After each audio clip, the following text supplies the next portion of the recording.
2 महिनादेखिको लगातार रूपमा यो नाइट स्काई पिटुनियामा चाहिँ फुल फुलेकै छ। फुलको कुनै कमी नै भएको छैन। यसको बोटहरुमा चाहिँ सिधै घाम पर्ने जग्गामा राखेको छ, तै पनि यसको फुलहरु ओइलिँदैन। तपाईले देख्न सक्नुहुन्छ मध्य दिनमा पनि यसको फुलहरु एकदमै राम्रोसँगले फक्रिरहेको छ। फुल फुलेपछि अरु लोकल पिटुनियामा जस्तो चाहिँ फुलहरु ओइलिहाल्दैन, निकै लामो समयसम्म फुलहरु बसिरहन्छ।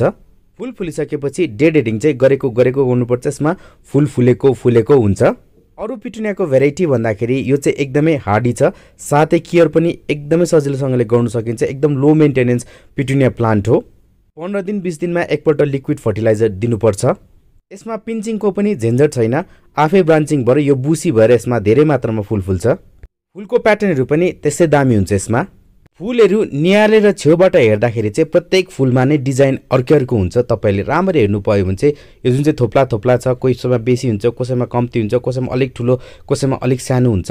अर्को पिटुनिया जस्तै एकदमै लामो पनि हुँदैन। यो एकदमै ज्याममै परेर बुसी भएर मजाले वरिपरि नै गमला भरि नै फुल फुलिरहेको र यसलाई ह्याङ्गिङ पटहरुमा लाउनु पनि त्यति नै राम्रो देखिन्छ।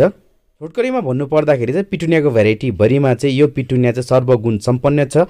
यो पाली तपाईले यसलाई लाउनु भएन भने पनि अर्को पाली चाहिँ यो भेराइटी अवश्य लाउनु होला।